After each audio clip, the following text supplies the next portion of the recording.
there, I'm Berin and today what I want to talk about is putting the saxophone away.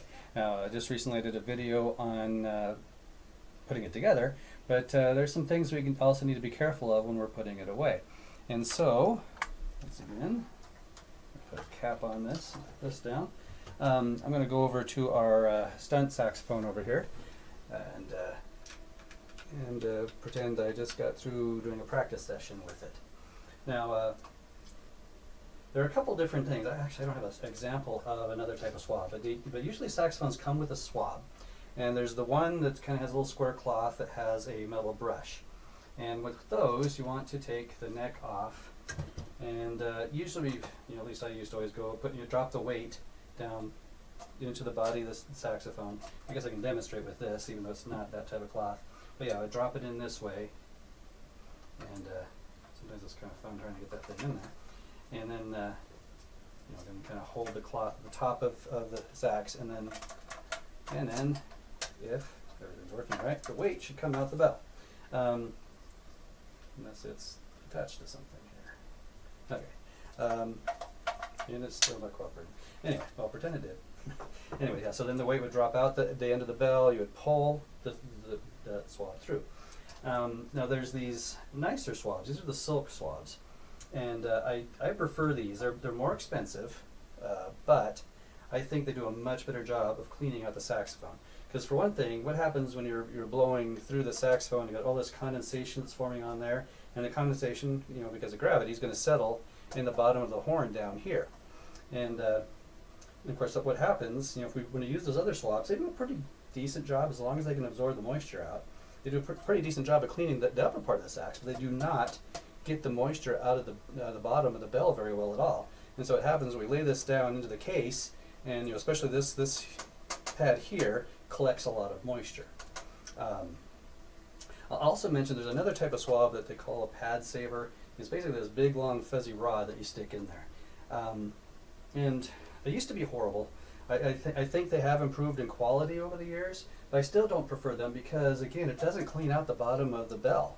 It might pull the moisture away from here. And also, a lot of times, they end up shoving a lot of extra moisture even into this E-flat pad. So this ends up having to be replaced a lot more.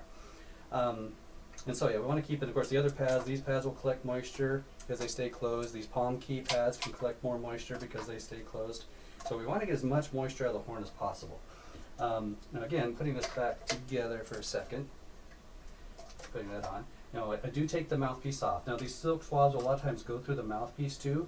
I do not like to put it through that way. But of course with this neck on, there's no way you can drop the weight through the top of the sax. So we do have to go in through the bell, which is the better way anyway. Because these silk swabs, for one thing, they absorb moisture extremely well.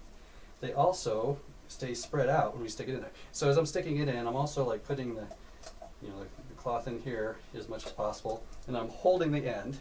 And then, let's see if the weight's going to cooperate this time. And sometimes it takes a little bit of practice. I usually don't use this one. There it goes. Okay, so now the weight's come through, and then so what I do is I take this the string now that had the weight on it, and I'm going to pull it slowly, and I'm pulling it slow enough that it's, the silk part of the swab is spending some time here in the bottom of the sax and absorbing the moisture. And once it does that, then I just go ahead and pull it the rest of the way through. And the swab should come out easily. If it starts to catch, don't force it. I've made that mistake a few times where I thought, oh, it'll make it. I yanked really hard, and there's a little knot or something that's formed in the cloth. And I've had times where I've had to, take this off and try to pry the swab out with a needle nose pliers. But if it starts to catch, stop immediately, pull it out then. There should still be some swab left, and then you pull it back out. So that's what you want to be careful with. And then, of course, I put all those things away. I wrap this up. I like to take the knots out because it keeps it from getting knotted up. So if you keep doing it, the knots will get tighter. But if you take it out right away, it should be okay. The next thing I like to do is, as I put the body of the sax in, is make sure to get this end plug. Now, in the last video I talked about the importance of the end plug, but just to repeat it again, this end plug protects this octave mechanism. And it's not an optional thing, because it helps protect the saxophone. So definitely don't lose that. If you lose it, get a new one. They're not very expensive. So try to make sure you keep one of those in there. And so we put the sax in there. Do not put anything else in the body of the case with the saxophone. Don't put your music here. If stuff will fit in this compartment, fine. But do not put anything on here, because that can put pressure, especially if it's very thick. It'll put pressure on these rods and it will bend the rods. So we got to keep that open in there. As far as the neck, if you have the silk swabs, that cleans it out pretty well. If you use the other type of swab, there's some little other things you can use to run through there, like there's a pad saver thing, and that's okay because you don't have to worry about shoving moisture into the lower pads and all that. Those are okay. But again, the silk swab, you don't really have to worry about cleaning that out now. Now it's with the mouthpiece and reed, putting this away. And of course, this is the stunt reed from the earlier video, so it's a little bit crunched. But yeah, we take that apart, and then let's talk about reeds. Well, actually before that, I got the mouthpiece out here. So we got the ligature mouthpiece. Put it into the cap. Stick it into this little compartment. If you have this compartment, use the compartment. Use the mouthpiece cap. If you don't have a mouthpiece cap, go get one, because this is very important. In another video, I'll talk about reed care, especially in drier climates. This helps keep the reed from drying out. It helps protect the reed. The reeds will live longer and play better for you and all that. So definitely take care of this. If you don't have one of these little mouthpiece compartments, maybe sometimes I'll use some of these prescription bottle type things to, this has water in it right now, but I'll use one of those and there's maybe a sock or part of a sock or some cloth in there to help protect the tip so it's not banging around inside there, and that will help protect the mouthpiece as well. But hopefully you have one of these. And then as far as the reed, now this is, I do strongly recommend having these reed guards. And not the soft plastic ones. I can find one here. Okay. Like a lot of the reeds will come in these soft plastic shipping containers, but as you can see, they're flexible plastic. And they're not going to really protect the reed, especially these that have the little nubs in them. It's really easy to crunch the reed on those, so watch out for that. Yeah, definitely get the hard plastic type, preferably the one that will hold the tip of the reed flat when you put it in there. And then, I like to put it, I have a reed humidity box that I use most of the time, but if I just have one set of reeds, I'll get a plastic bag. And notice, now some bags have Ziploc things, you never want to Ziploc these things in there. But this, you just kind of put it in there. What that does, it helps the reed to dry more slowly and more evenly.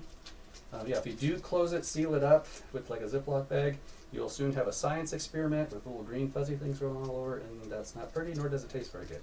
So this will, especially again, drier climates, again, I'll talk more about reeds in another video, but in drier climates, this helps the reeds to keep from warping as much, so they'll play better for you longer term.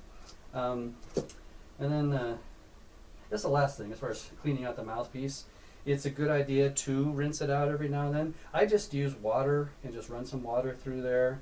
Maybe every now and then carefully put a paper towel in there to clean stuff out. But they also make mouthpiece brushes, and I have one somewhere, but I don't know where it is. But those things are a little bit dangerous, because I see a lot of people kind of put those brushes in there. A lot of them just have a bare wire on the end. Some of the newer ones will have a little rubber thing on the end, and that helps.